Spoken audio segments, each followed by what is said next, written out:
પૂજ્ય સંતો, વાલા હરિભક્તો સર્વેને જય સ્વામિનારાયણ. વાલા ભક્તજનો, ખરેખર આજે આ સભા જોઈને આનંદ થયો કે તમે અહીંયા કચ્છ મૂકીને કે સૌરાષ્ટ્ર મૂકીને કે તમે અહીંયા આવ્યા છો કમાવા. મહારાજે દયા કરીને તમને સ્વામિનારાયણ ભગવાન ઓળખાવ્યા ને એની નિષ્ઠા તમને કરી.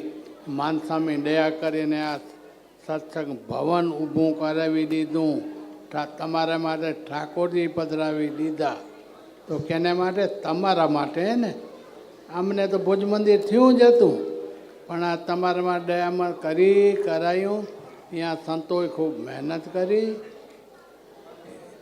બાલકૃષ્ણ સ્વામી હોય કે પછી પરમાનંદ સ્વામી હોય કે બધાએ અહીંયા મંડળમાં જે કોઈ સંતો આવ્યા ને તમને સત્સંગનો લાભ દીધો. આજે હરિમુકુંદ સ્વામીને એની સાથે સંતો એ તમને સત્સંગનો લાભ આપે ને ખરેખર આ જોઈને આનંદ થયો કે અહીંયા કને માનસ્વામી આવો બધા હોલ એક પછી કે સળગીઓથી વળી ફેરી રિપેર કર્યું. આજે રાજમહેલ જેવો આ સભા મંડપ તમારા માટે દયા કરીને સંતોએ કરી દીધો હોય, પણ હવે આ હોલનો તમે ઉપયોગ કરજો. ઉપયોગ કેમ થાય? કે સભા થાય, સત્સંગ થાય ને ઉત્સવો થાય તો ઉપયોગ થાય. ને તમે કરતા હશો છો ને કરે છો ને વિશેષ કરજો. એ માનસ્વામી દયા કરીને આ વાગડના હરિભક્તોને વિશે જોઈ, કામોડા હોય કે ખારગર હોય કે નેરોલું હોય કે બીજી જગ્યાએ હોય, ને તમને વાગડના હરિભક્તોને જોઈને માનસ્વામી દયા કરીને આટલું બધું કરાવે છે. તો કેના માટે છે? કે તમારા માટે છે. એનો પૂરેપૂરો લાભ લેજો ને સત્સંગ કરજો. ને અહીંયા સંતો આવતા હોય એની અનુવૃત્તિમાં રહીને કરું.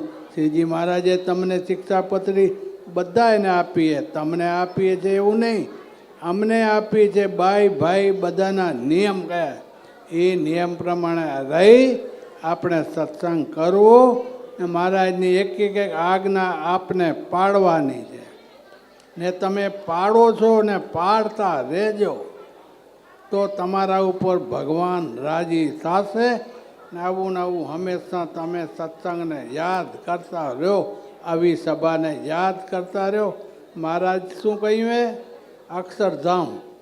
અક્ષરધામ તો આપણે જાસી તેદી ડોસી, આજે અહીંયા જ અક્ષરધામ થયું. એ મહારાજની મૂર્તિ, આટલા બધા સંતો ને આ બધા તમે હરિભક્તો આજે અહીંયા અક્ષરધામ થાણામાં થયું.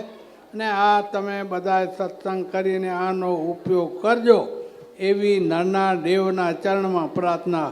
સહજાન સ્વામી મહારાજની જય.